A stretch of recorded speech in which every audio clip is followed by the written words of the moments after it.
नमस्कार, मैं संतोष सिंह और आज हम बात खान की करने जा रहे हैं। अत श्री खान कथा। जी हाँ, फिलहाल 2 दिन और खान के बॉडीगार्ड को जेल में रहना पड़ेगा। मतलब अब खान के बॉडीगार्ड के जमानत याचिका पर शनिवार को सुनवाई होगी और उसी दिन खान के एंटीसिपेटरी बेल की भी सुनवाई होगी। आज पीपी साहब जो हैं, जो डायरी पुलिस की तरफ से दी गई है सील बंद लिफाफे में, 23 तारीख को वो डायरी पीपी महोदय ने खोला था, पढ़ा। कई और चीज़ें वो चाह रही हैं जो अपडेट डायरी में नहीं लिखा हुआ है। वो कहीं न कहीं इसकी वजह से आज सुनवाई टल गई है। लेकिन एक सवाल है, शुभांकर तैयार बैठा है दिल्ली में खान का इंटरव्यू लेने के लिए। क्या ये लग रहा था कि आज खान को जमानत मिल जाएगी? शुभांकर जो है पब्लिक ओपिनियन चला रखा है कि भाई क्या सवाल होना चाहिए खान से। मतलब देखिए कि किस तरीके का नेक्सस है दिल्ली से लेके पटना तक। पहले रोशन को दिखाता है, रुलाता है, अब खान के सहारे मार्केटिंग करने चला है। खैर, आज तो अब तो शनिवार तक तो टल ही गया। अब हो सकता है कि उसको इस बात का जानकारी हो, इसलिए आज वो सवालों के सहारे इन चीज़ों को आगे बढ़ा रहे थे। लेकिन आज जो कुछ भी कोर्ट में हुआ उससे ये साफ दिख रहा है कि इस मामले में सरकार की जो भद्द पिटी है वो खान के जमानत को थोड़ी दिनों के लिए टालकर अपने उस कालिख लगे हुए चेहरे को थोड़ा साफ करना चाहता है। क्योंकि देख लीजिए ना, रोशन की तो जमानत हो गई, रोशन के साथ जो 2 और गिरफ्तार हुआ था उसको आज कोर्ट ने जमानत दिया है। वहाँ खान के वकील का विरोध जारी रहा, समझ जाइए, वहाँ जारी रहा एकदम। और जज साहब रोशन का भाई जिस दिन मर गया उसके दूसरे दिन जमानत दे दिए और इसका तारीख पर तारीख चलता रहा। वही सेम चीज़, कोई एविडेंस नहीं, इंजरी नहीं, फिर भी जेल में रखा गया उस दोनों को। मतलब खान के खिलाफ आवाज़ उठाने वाले को जेल और खान को बेल। जरा सुनिए जो रोशन के 2 लोगों को जमानत मिली है उस पर रोशन के वकील का क्या कहना है। कितने दिनों तक, मतलब समझिए ना कि 2 तारीख को जेल गया था ना, हाँ शायद 2 तारीख को घटना घटी है, 2 तारीख को जेल गया और आज देख लीजिए कितनी तारीख है। इतने दिनों तक वो जेल में रहा। तो जरा सुनिए उस मामले में रोशन के वकील का क्या कहना है और खान के वकील को क्या कहना है कि आज सुनवाई में क्या हुआ।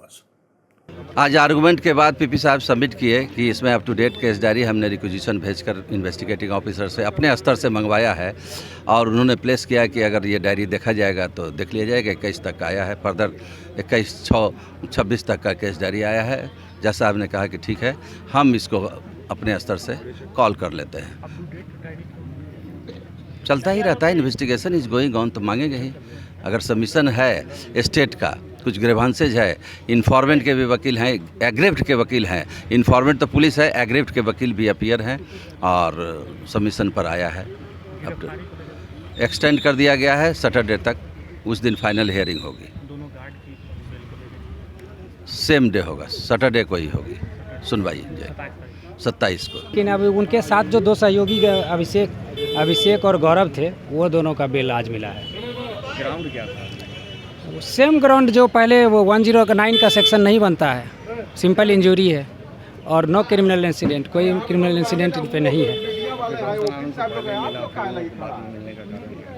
क्योंकि इनका बेल लेट से ही हम लोग जो फाइल कर रहे थे ना, तो वहाँ भी नीचे भी डिले हो गया थोड़ा और ऊपर भी थोड़ा सा डिले हुआ। डिले थोड़ा सा हुआ, मतलब सेम प्रक्रिया हुआ और फाइनली बेल मिल गया।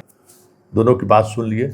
मतलब अभी भी खान का दबदबा कोर्ट के प्रोसेस में है, वकीलों के सहारे चीज़ों को वो खींच रहा है।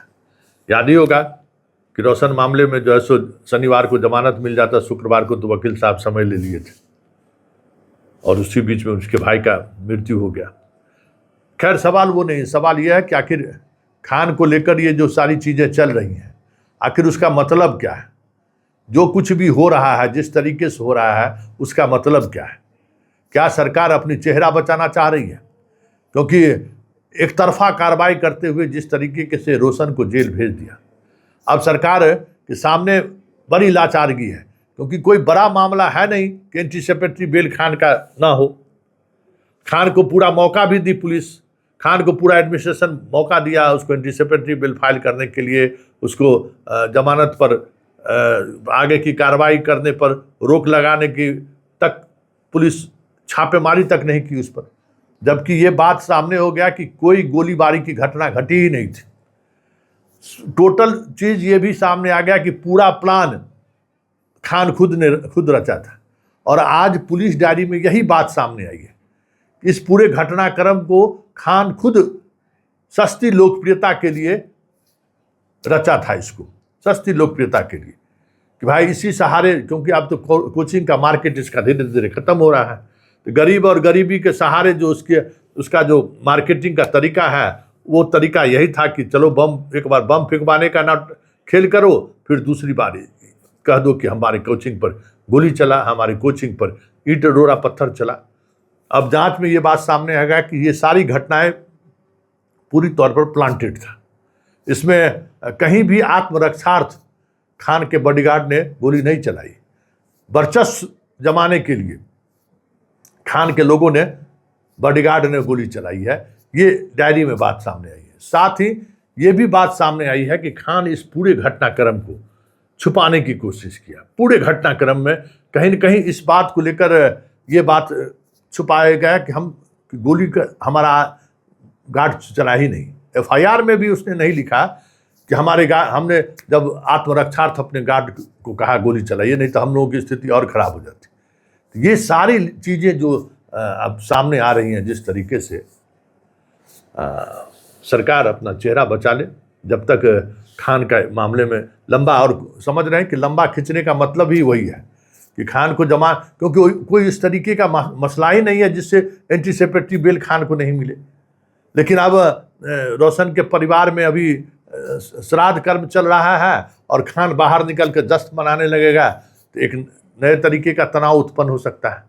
अभी कोर्ट के सहारे जो है पीपी साहब हो या सरकार यही कोशिश कर रही है कि थोड़ा लंबा खींचो, ताकि जो खान के खिलाफ जो पब्लिक ओपिनियन बना हुआ है, जो गुस्सा है, उस गुस्सा को थोड़ा शांत कर सके। बस यही खेल है।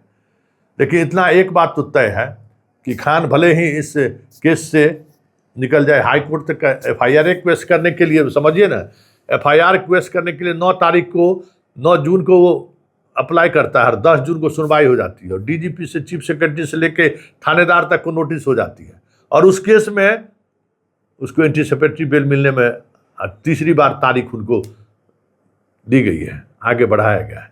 तब सोच लीजिए किस तरीके का खेल हो रहा है और किस स्तर पर खेल हो रहा है खान को लेकर।